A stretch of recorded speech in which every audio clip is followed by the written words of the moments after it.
Hi everybody and welcome to another video of Mind Trip with me, your guide Audrey. Today I would like to talk to you about banquets in Middle Ages.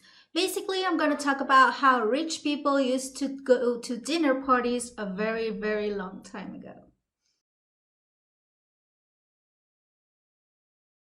Absolutely everything is codified in Middle Ages. Everything has rules. The way you dress, the way you work, the way you go to church, etc., etc. And of course, food is going to be part of this codified society that rules all through Middle Ages. Now, the quality and quantity of food that you eat is going to depend on your genre, on your social status, and of course on religion. Genre: women eat less than men as a general rule. A little exception when women are pregnant, luckily for them, but overall, whatever your social class is, women will eat less than men. Then your social rank: nobility eats more than the peasants, and the peasants eat more than the clergy. Now, this is a generality, of course. This is true for the monks. The monks do eat less than the knights, but this is not really true when you talk about the higher clergy, which is the bishops and the Pope himself. So everything is codified: genre, social status, and religion. In Middle Ages, Christianity has what we call slim days. These slim days are the fasting days. Now, it's not like you're going to stop eating altogether. Pretty much they are vegan days where you cannot eat dairy, you cannot eat honey, eggs, basically all animal products are off the table. And I say vegan with this because you can actually eat fish. It was not considered meat back then. And so it depends on your genre, social status, and religion of what you're going to eat. So today I'm just only going to focus on nobility banquets, meaning that I'm only going to speak about how rich people used to eat, and not only rich, but nobility, meaning that they have a title, a nobility title, and banquets. Banquets is not everyday meals for the nobility. It is actually a celebration. So we're going to talk about how the rich used to party a long time ago.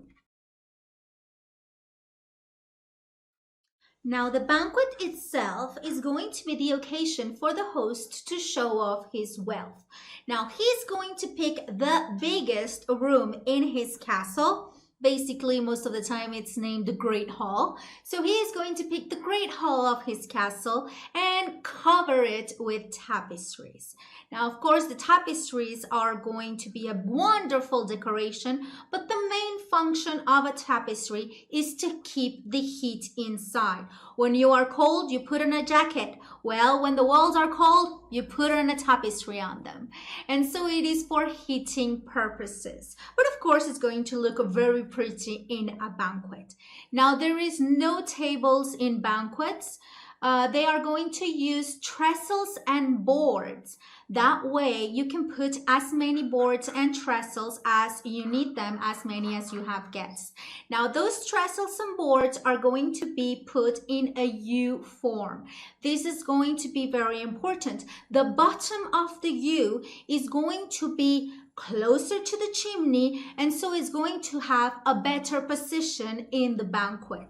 That is where the prestigious seats are going to be. That is where the host, the guy who is inviting you to the banquet, is going to sit. And the closer you are to your host, the higher rank, the highest position you are going to be. Two people who go to the same banquet, if they have different social ranks, are not going to eat the same thing at the end of the meal. It's actually pretty funny to think that two guys go to the same party and leave without eating the same thing. And this is because of the position you are going to have, your seating position that you are going to have on your banquet. The Lord is going to have the Lord is going to have the main meal, for example, and each time you go to a lower rank, lower social rank, the food is going to be cut by half. So you have 1, then 1/2, 1/4, 1/8, 1/16. Okay, of course, also the food that is going to be served in front of you is the food that you are allowed to eat, meaning when you are sitting in the banquet, as far as your arm can reach, that is the food that is that you are supposed to eat. Never, never, never in a medieval banquet you get up and say, "Hey Bob, can you pass me the stuffed swan, please?" No, no, no, okay? What you have in front of you is the food that your rank deserves. And so you're going to have a special seating. Everybody is going to have a special seating. So even the sitting positions are codified in Middle Ages. Now, before you take a seat in the magnificent banquet you've been invited to, you need to wash your hands. A servant is going to come to you and pour some water on your hands and then give you a towel for you to dry them. Hygiene is going to be very important because nobody eats with cutlery in Middle Ages. Everybody uses the hands. Now, always the right hand, never the left hand. The left hand is the devil's hand. People don't like the left. Also, because of Latin, you know, you have a word in English which is sinister, something sinister that, you know, creeps you out a little bit. Well, sinister in Latin means left. Okay, so that's how much people loved the left hand or anything in the left back in the Middle Ages. So never with the left, always with the right. People are going to eat with these 3 fingers over here. They're going to take the meat, for example, and get them to their mouth. Also, there is no plates per se. There are some trencher, which is a slice of bread. Actually, the trencher word comes from the French tranche, trencher, and it means slice. So you're going to have a slice of old bread that is going to be very, very hard, and so that is going to be used as a plate. For the highest ranks or for the banquets that are made by kings, for example, for the people who have a lot of money, those trenchers are going to be put on top of a metal or a wood kind of little square. And so you have your little square of metal or wood, you put your trencher on top, and you are going to take the dishes that are proposed in front of you with your 3 fingers from the dish to the trencher, to the mouth. And that is how you are going to eat. So cleaning your hands at the beginning and at the end of the meal is very important in the Middle Ages, even more important than it is today. For the lower classes, or for the ones that are on very, very end of the table, so the people that are not very high status people, sometimes they are asked to share their goblets, for example, or to share their trenchers. So they are going to share the piece of bread that is going to be used as a plate. And that's where the word companion comes from. Come with panis in Latin is bread. So with bread, meaning you share your bread, that's where the English word companion comes from. So like I said earlier, banquets are made to impress and to show off. So some of the banquets are going to have over 7 different services, each service with sometimes up to 12 different dishes. I'll let you do the math. That's a lot of food. So the first service is going to be raw fruit. People believed back then that food gets cooked twice. First time in the kitchen, second time in your belly.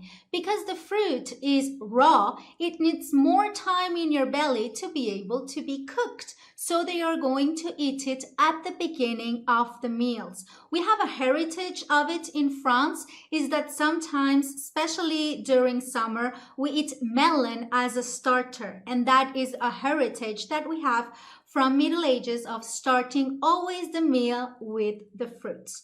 The second service is going to be the potage. The potage is anything that is cooked for a long period of time in a potage. And so it's going to be kind of like a very thick soup that is going to be made with vegetables and meat. That meat can be poultry or can be game, hares, wild boars, deers, etc., etc. The third service is going to be the roasts, anything that can be roasted. Again, poultry or game altogether.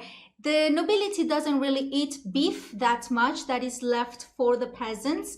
Pig also, they don't really like pig that much, but they love what they can hunt. So any kind of game is good to eat in a medieval banquet. The fourth service is very interesting. It's called entremet. It was really hard for me to look for a translation of it, so I'm going to literally translate it into in between meals. And this is an edible work of art. This is where the cook can actually show off his skills. And it's going to be food that is presented in a very particular kind of way. For example, you're going to have a swan that is going to be cooked or is going to be patéed, and then it's going to be put again in the form of a swan. They're going to put back the skin and the feathers, and it's going to look like the swan is alive.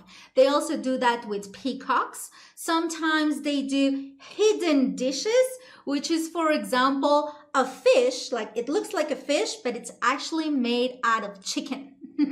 Now, this entremet is another way, of course, of the Lord of showing off. There is this party, this banquet that was made in the 14th century in Burgundy, where there was actually a cooked pig that was on top of a swan, and it looked like it was jousting. Okay, so it is the moment where the cook lets its imagination go free and impresses everybody. The entremet also come with jongleurs, musicians, poets, dancers.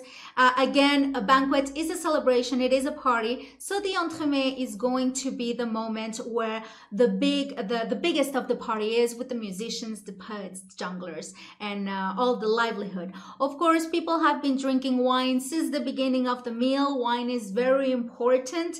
As they say that people drink up to 2 liters of wine a day in Middle Ages. That's counting women and children and elderly. So the wine is going to be very, very important. Now, when you are in a banquet and you're thirsty, you can't really pour yourself. There is nothing to drink in the board. I was going to say table, but it's not a table. There is nothing to drink in the board. So whenever you are thirsty, you just take your glass, which is never made out of glass. It's made out of wood or metal. You pick up your glass, and the cupbearer is going to come and pour wine and water and make the mixture of wine and water directly in your cup. You drink it, and you're not thirsty anymore. So we are almost at the end of our banquet. We go to fifth service, which is dessert. Now, dessert is going to be fruit, but it's not going to be raw, obviously. It's going to be cooked fruit. So pies, jams, applesauce. Now, there's 2 fruits that were considered to close the stomach, meaning to help digestion, which is the pears and the quinces. Both of these fruits were never consumed raw. Imagine that. They didn't even have the opportunity of biting into a raw pear before. They believed that those 2 fruits needed to be cooked. Now, after the 5th service, we go to the 6th service, which is the exit. Let's call it like that. And in this exit, you're going to have kind of like mulled wine. It's going to be a spiced wine served with different kinds of waffles. That is also where the servants clear the table, take the trenchers that are on the table that are soaked in meat and juice and everything like that, to give it to the poor or to give it to the dogs, the hunting dogs that helped create the banquet. Now, the last service, the seventh service, is not mandatory, but sometimes it does happen, and it's called the push them out or the push them away. And this is where the lower social status people are going to be pushed away from the castle. The banquet is over, thank you, bye-bye. And the most important people are going to be invited by the host to his private apartments to have spiced fruit, nuts, and desserts. Now, this kind of spiced dessert is made by the apothecaries, meaning by the pharmacists of the time. So it's not only a food, it is also a medicine. It is here to help you digest. And not everybody is invited to this VIP party, end of the party, because they are extremely expensive. So this is how a banquet in Middle Ages goes from beginning to the end. Now, before I let you go and wander off and live your life, I would like to tell you that the name banquet comes from the French bon, and bon means bench. And it is because all the guests were sitting on benches. Okay, so this is why we call it a banquet, a banquet. Always something interesting to tell at a dinner party. I really hope you enjoyed your time with me. You learned a few things here and there about French history. Remember, if your body can't travel tomorrow, let your mind travel with me today. I hope you had fun and see you soon. Bye.